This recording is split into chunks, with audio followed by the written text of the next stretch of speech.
We are starting now. Today is the 232nd Friday group meeting. The topic is collision between personal freedom and technology. The speaker is our beloved senior advocate Madhavi Divan and former additional solicitor general also for this government of India. And earlier also she addressed on 15th February 2019. The topic was impact of social media on freedom of speech, and that was 105th Friday group meeting. Her viewers nearly 6,000 is given contribution to our Friday group. Madhaviji, now you can initiate, please.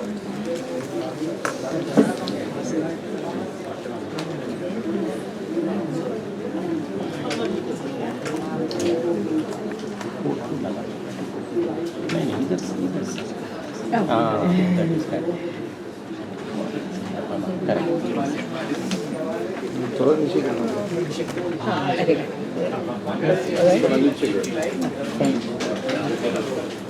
So thank you very, very much, G.Seshagiri ji, and dear friends. It's wonderful to be here after 5.5 years. It doesn't feel that long, honestly, and we had the pandemic in between. But I have to congratulate G.Seshagiri ji for taking this initiative, and it's reached a whole new dimension, and I really congratulate your dedication to legal education, and that includes all of us. We have to learn a little bit to try and share something also, so we're really grateful to you and all of you for being here on a Friday afternoon. The subject I chose on the last occasion was, as G.Seshagiri ji said, was social media and freedom of speech. This time it is a little broader than that, but it does, there is a connect. I'm going to discuss the impact of technology on personal freedoms, and personal freedoms which transcend the freedom of speech, because we have now seen that there are personal freedoms which arise out of, whether it's Article 19(1)(a), which itself has now, in the last 5.5 years, we've seen it has so many new different facets and dimensions, which I will talk about, which is of course from the freedom of speech and expression as we understand it, to the right to information, the right to an identity, the right to a gender identity, the right to make electoral choices in elections. So it's a really many-splendored right, just looking at Article 19(1)(a) itself. Then of course there are other personal freedoms arising from, say, the freedom of association. It's an important democratic right, it's an important personal choice. Article 19(1)(g), the internet and the virtual world, particularly during the pandemic, has spawned a whole range of different ways to earn your livelihood. Our own profession has undergone a transformation thanks to technology, and Article 21, which has again such a phenomenal range of facets which are impacted by technology. So whether we look at the right to reputation, we look at the right to privacy, which is a fundamental right post Puttaswamy, the access to justice, the right to a fair trial. All of these are different facets of the right under Article 21, and we will try and examine today how each of these fundamental rights and personal freedoms are being impacted, both positively by technology and also sometimes very, very negatively. So I thought I would start by discussing a few recent developments that all of us have noticed, and how technology is impacting some of our rights here. So today you would have read in the news, my young colleague acquainted me with the news that now Supreme Court proceedings are all going to be live streamed on a new app that's going to be made available to us. And of course, we've had streaming in case of matters of constitutional importance. After the judgment, particularly in Swapnil Tripathi versus the Supreme Court. But the couple of cases that I want to make a mention of, for instance, was recently in the RG car case from Kolkata, where the Supreme Court issued suo motu notice, and really the issue before them that they were really interested in examining was safety for professionals, in that case doctors, in the workplace. That was the context in which they issued notice. And these proceedings, as you know, were being live streamed because of the public importance of the case, and these are issues which are all dear to our heart and affect all of us as members of the public. But you also recall that a few days into the hearing, a request was made on behalf of the state of West Bengal that please stop the live streaming, because on social media there are young advocates, women advocates who are being identified, they are being watched, they are being targeted, and they are being threatened with violence. Now, this is very problematic because we do know that in the age of the social media, there's a whole lot of hate speech, there's a whole lot of vitriol out there in the virtual space. We are aware of that, but this is probably for the first time in our profession that we are seeing how professionals are being targeted thanks to live streaming. Now, this is an interesting collision of two sets of values that is taking place here and two competing interests. So, on the one hand, you have live streaming which is intended to enhance the understanding of the judicial process, which is important for members of the public. It's a huge convenience to other advocates and litigants who are settled in different parts of the country. So this is really an enhancement of the open justice principle, the right to know and the right to access justice. These are respectively facets of Article 19(1)(a) and Article 21. Now, so these are rights on the one hand, and on the other hand, you have rights, for instance, of these young women advocates who have a right to practice their profession under Article 19(1)(g), and to practice it in a safe environment, in a conducive environment. And every professional is entitled to a certain amount of dignity, privacy, and it is sometimes the anonymity in our profession which enables us to do our best objectively without thinking about being watched the whole time. So that is also an important facet of the right, and these are rights both that straddle Article 21 as well as Article 19(1)(g). So we see a collision of two sets of rights. Of course, the live streaming was not stopped, and it's something that we will all have to come to terms with.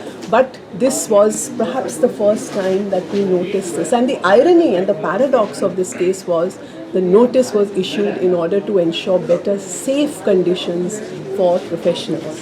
And we saw how in our context, the potential safety of young professionals was being impacted. So that was an interesting case.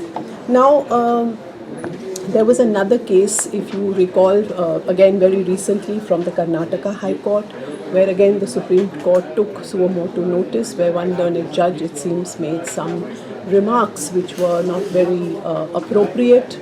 It was beyond the call of, beyond the purview really of judicial propriety. One was a very communal remark, the other was very disparaging of a lady advocate who was appearing before him.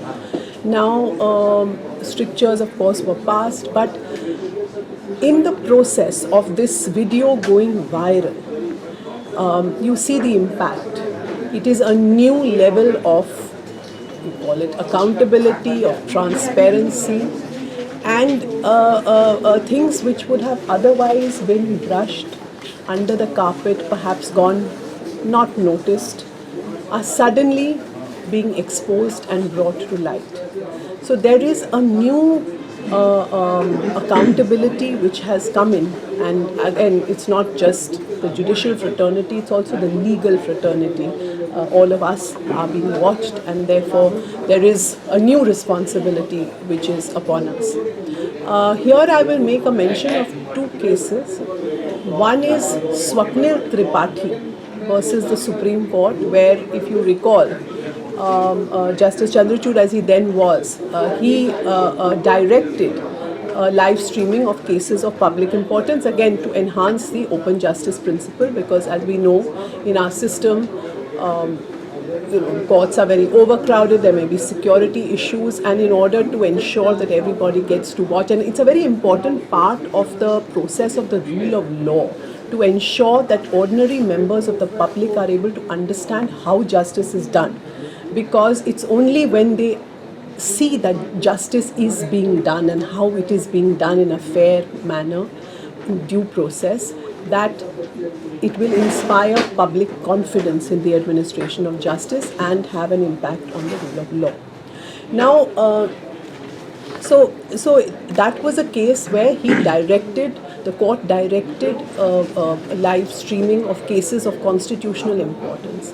But here it's interesting that only a couple of years before, in 2016, there was a judgment of the Bombay High Court, Justice Gautam Patel, who he took a very different view, and he said, and I'm using what I recall from what he said. He said that, look, the open justice is all well for those who trouble themselves to come to court. It is not meant to become a source of entertainment for people. And the idea, it's one thing to allow people to come into the court to watch the proceedings, those who are interested, but it doesn't mean that we transpose the entire court proceeding into people's living rooms and reduce it to a form of entertainment or trivialize the process. So that is again an important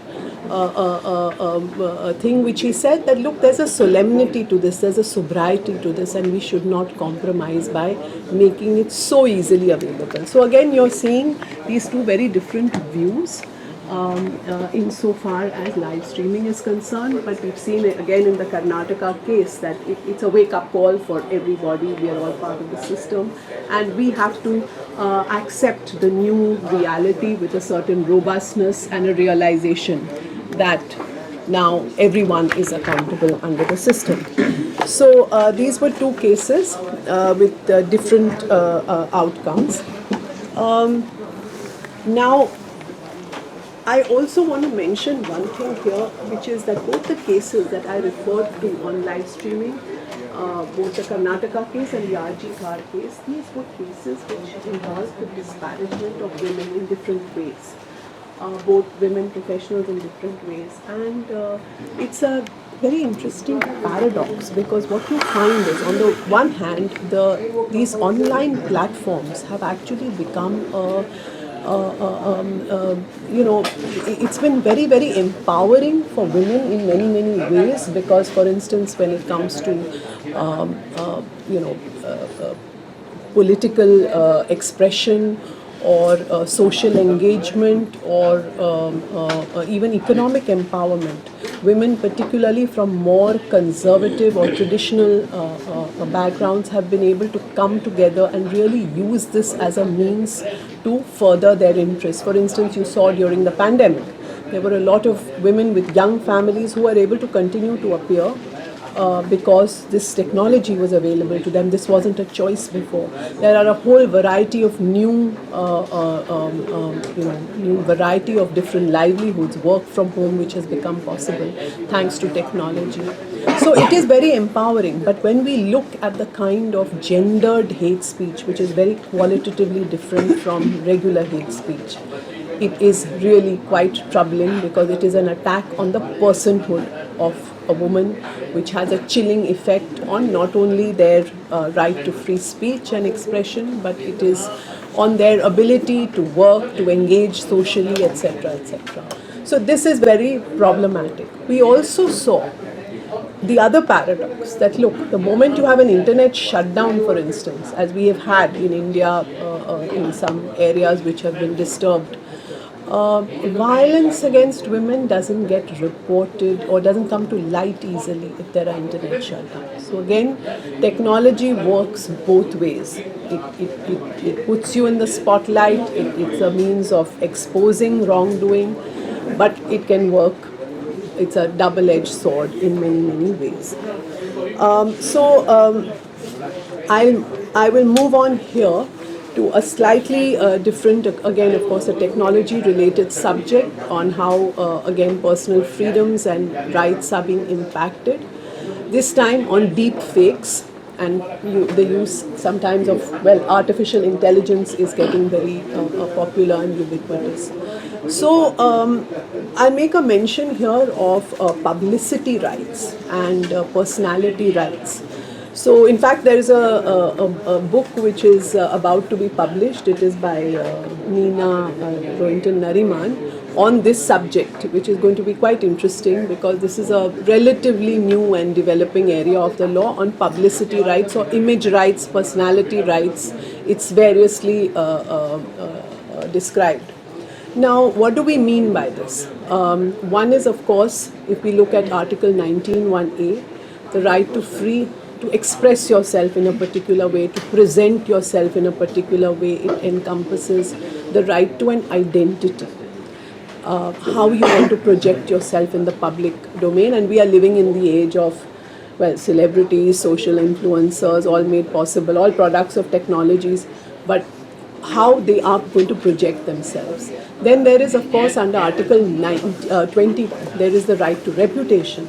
There is a right to of privacy, all under Article 21. So these image rights or personality rights or publicity rights are about an individual being able to control the manner in which you are projected in a public space. So for instance, your image, your likeness, your photograph, your voice, your gestures are all, in a sense, an extension of your personality, and how you choose to put it out there in the public domain is entirely your call.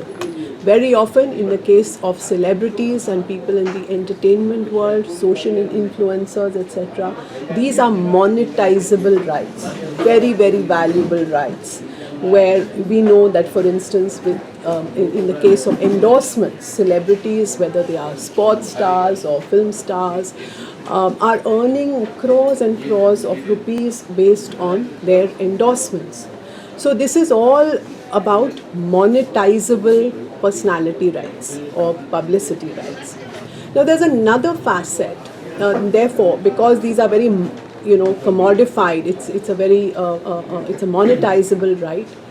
It is also regarded as a facet of a property right or an intellectual property right. So a person whose likeness or image, if you are impersonating somebody's image, which is very possible, I mean it's very common now in the age of deep fakes, or a voice, it is something which is actionable, whether in passing off or a violation of an intellectual property right, violation of publicity right, it is actionable. You can get damages, you can get an injunction. So in the case of Anil Kapoor, yes, you're right, sir. Delhi High Court has passed a judgment, and there are several cases worldwide. There are also rights, for example, where famous film stars, Hollywood superstars, have monetized the rights to, say, film their personal events like a wedding. They earn out of it, and it's an exclusive right that they give to a particular media house, which cannot be used by another media house. So, so this is the manner in which this is the personality rights or publicity rights works. But let us examine for a moment how AI is going to impact this. So again, it's positive and it is negative. If we look, for instance, in the entertainment world, how can AI impact the entertainment industry? So you can have anything. For example, you can have a famous, say, an Indian Bollywood star who if he has an audience, for example, in a foreign country, you can monetize that in their language. So in 50 different countries, that particular film star can be performing either live or, well, live in the sense it's a simulated image under AI, or those very films without, it won't look like it is obviously dubbed. The lip syncing, etc., will be in full coordination with that particular local language.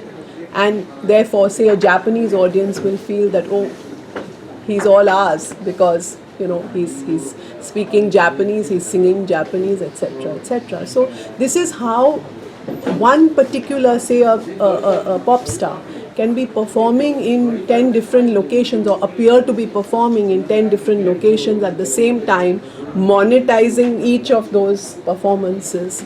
So this is, the sky is the limit. They have what you call digital Botox, by which somebody who's very, say, an aging star can, his image can be simulated in a way that that person appears very young, doesn't age. But of course, you should make that disclosure. There has to be a watermark saying that you are not going to, you have used a particular technology to make yourself appear in a particular way.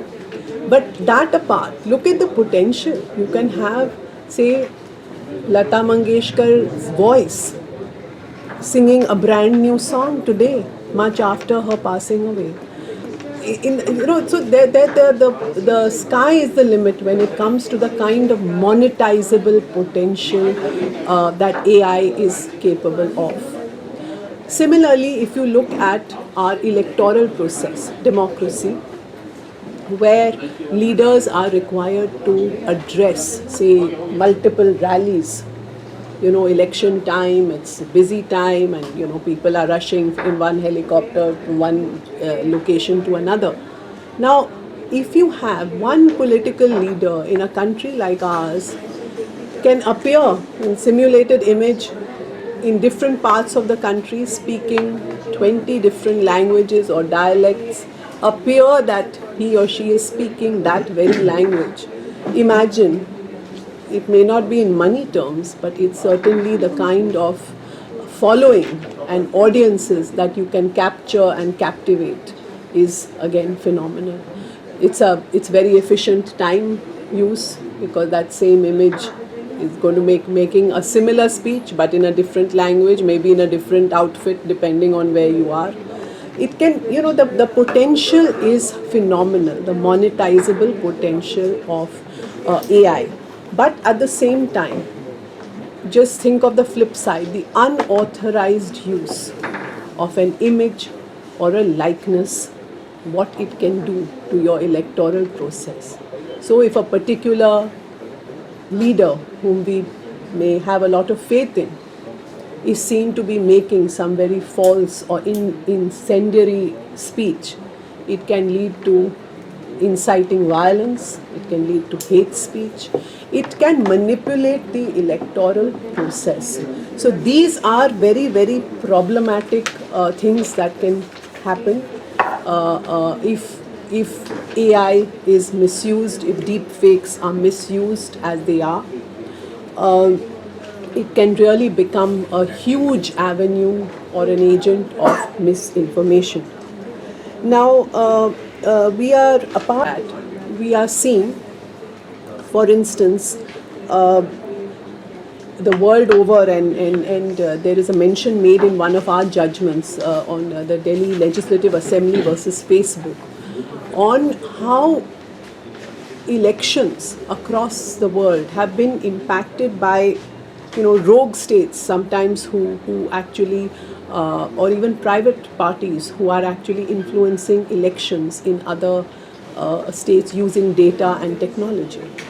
So this is, I'll read you that very short passage from Justice Sanjay Kishan Kaul's judgment in the Facebook versus Delhi Legislative Assembly. And what it says is, while social media on the one hand is enhancing equal and open dialogue between citizens and policy makers, on the other hand, it has become a tool in the hands of various interest groups who have recognized its disruptive potential. This results in a paradoxical outcome where extremist views are peddled into the mainstream, thereby spreading misinformation. Established independent democracies are seeing the effect of such ripples across the globe and are concerned. Election and voting processes, the very foundation of a democratic government, stand threatened by social media manipulation. This has given rise to significant debates about the increasing concentration of power in platforms like Facebook, more so as they are said to employ business models that are privacy intrusive and attention soliciting. The effect on a stable society can be cataclysmic, with citizens being polarized and paralyzed by such debates, dividing society vertically. Less informed individuals might have a tendency to not verify information sourced from friends or to treat information received from populist leaders as the gospel truth. So, this is our Supreme Court recognizing this. And here I might mention that in my own experience, years ago, I think it was 2016 or 2017, when we were arguing the WhatsApp privacy case before a constitution bench. It was the summer vacation, I still remember. And Mr. Salve was not available for some reason, and I was fielding. And one of the, I mentioned the business model of the platform. And the business model was to really gather metadata. And I remember one of the learned judges asking, he said, but how are you concerned about what their business model is? It's not your concern.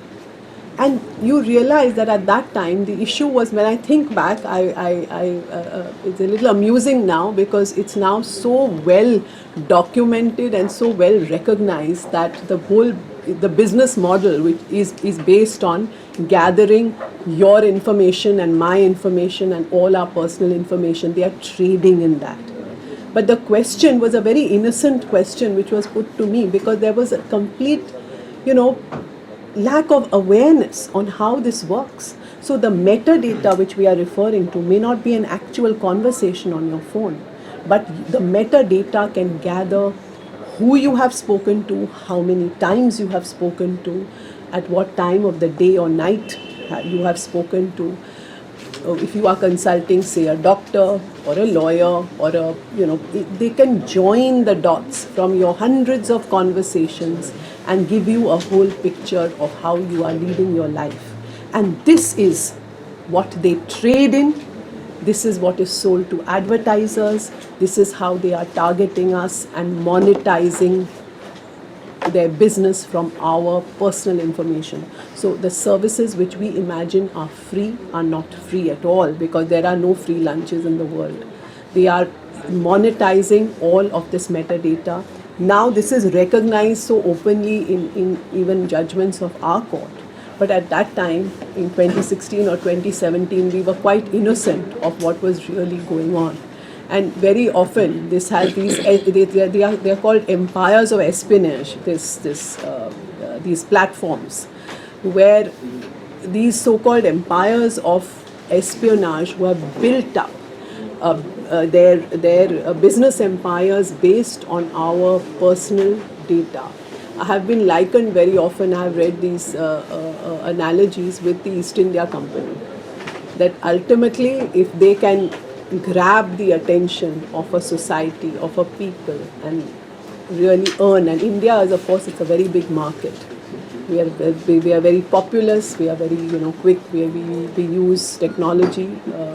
So therefore, this is a very, very dangerous thing which we must be aware of, and therefore use our data, share our data very judiciously. So we've seen how elections have been, whether in the United States and in several other countries, how they have been impacted by agents from outside, by gathering data and manipulating information. But one case that I did want to make a mention of in a slightly different context was our own judgment in the electoral bonds case. The electoral bonds case, of course, tells us how through digital transactions, because this policy, the scheme came out in order to try and put an end to or discourage black money or unaccounted wealth in political funding.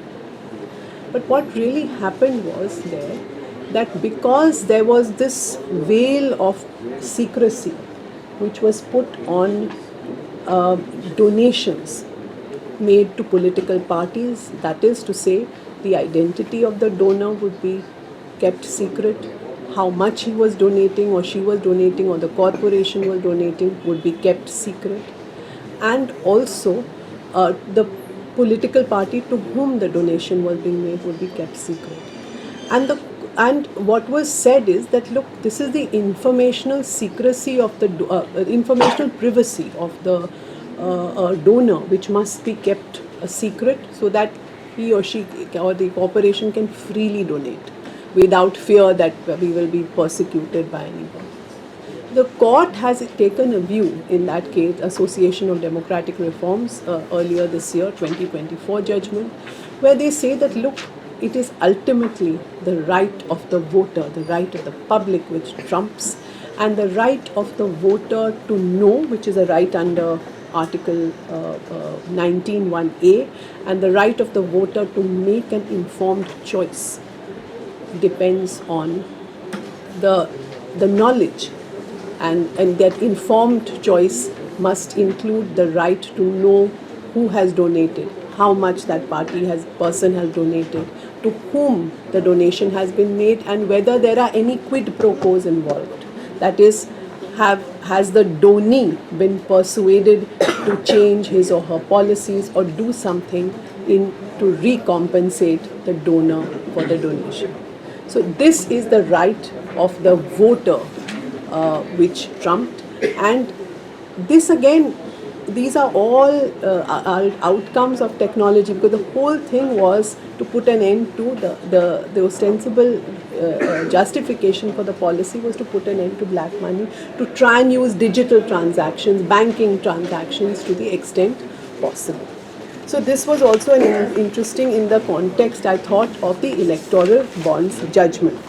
Now, very quickly, I will make a reference. I hope maybe have sufficient time. So I thought in the context of the criminal justice system also, we know that I won't spend any too much time on this, but we know that under the new criminal laws there has been an attempt to make some reform, to introduce transparency. There are judgments of the Supreme Court which say that we must have CCTV cameras, etc. in prisons so that no misuse of power takes place. Likewise, there have been prison reforms.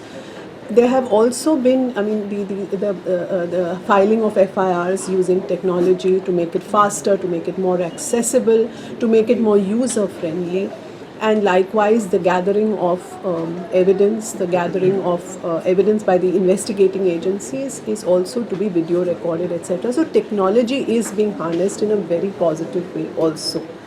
But look at the recent judgment of, again, our court in the case of Frank Vitus versus NCB. It was a narcotics case where the accused under trial, he had got bail, but the condition of bail was that he would have to share his live location with the PIN with the investigating agency.